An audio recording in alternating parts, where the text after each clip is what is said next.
Hey Eastview, you're watching The Flash.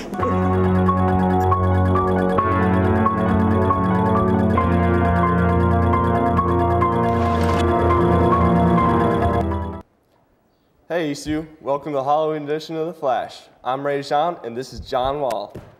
How you doing over there, rookie? Man, I'm just getting used to this whole new NBA thing. How are the Celtics looking this year? All I gotta say is the Heat got nothing on us. Yeah, they're overrated, and nothing can match the Celtics' longtime tradition of winning. One tradition you may be more familiar with is the night of Halloween. Troy went out and found out more. All right, ECU, here's what happened. I got 3 tardies in knitting. So, what the teacher told me I could do instead of getting detention is that if I could find out the history behind the traditions of Halloween, I wouldn't have to get detention. Went around school, asked around, no one seemed to know. Went home pretty mad, and then all of a sudden I find at my house, Ghost of Halloween past? Hello, Troy. I heard you were interested in learning about Halloween. can you help me? Get in turn for my stories. How about I wear a really cool costume? So, no, I got it. You have to give all your candy to the teacher who's taking away all your tardies. All right, I guess that's fair. So tell me the traditions of costumes and trick-or-treating. The practice of dressing up for Halloween can be traced back to English and Celtic roots. In the medieval times, it was believed that ghosts returned to Earth, and people thought they would come across them if they left their homes.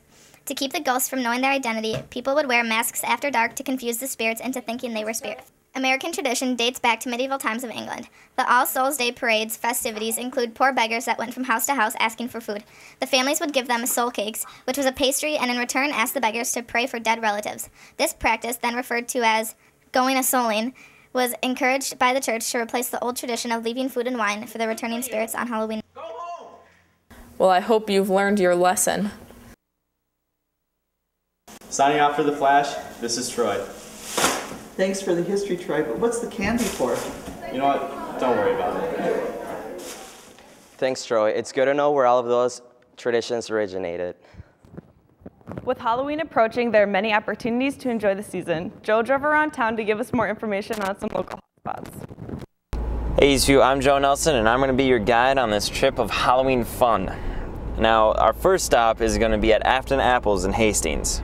Afton Apples is the largest orchard in Minnesota. It has 200 acres of picking land, and it also offers hay rides and its own hay mountain. One of the highlights is their 15-acre corn maze.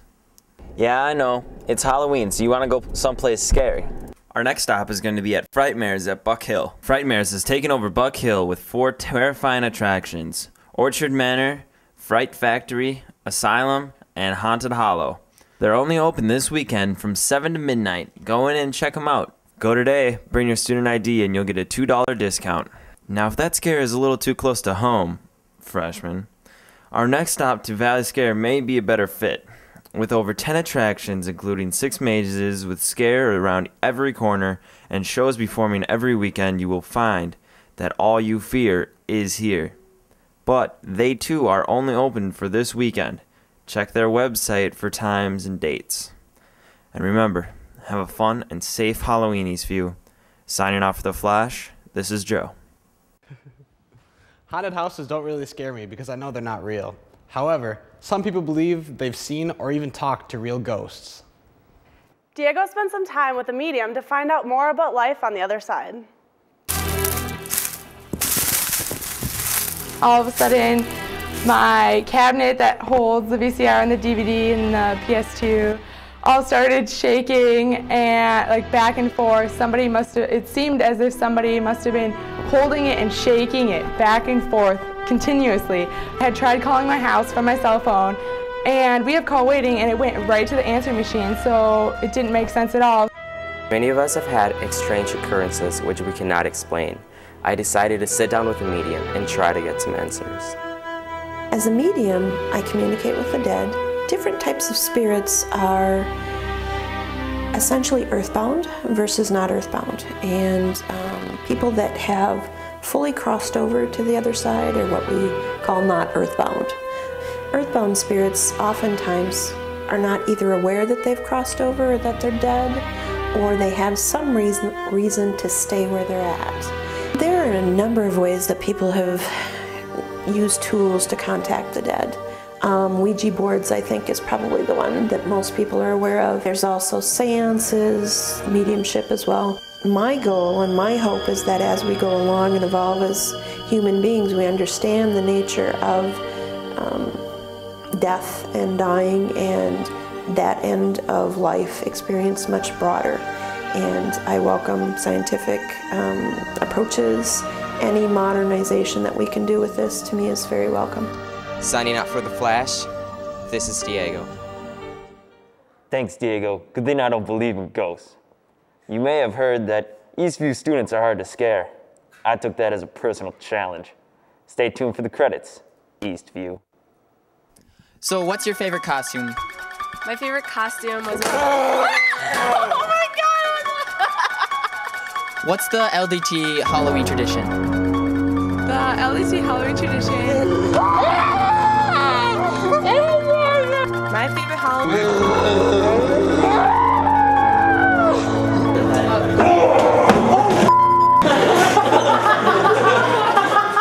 What's your favorite Halloween memory? Carving pumpkins. Oh my God!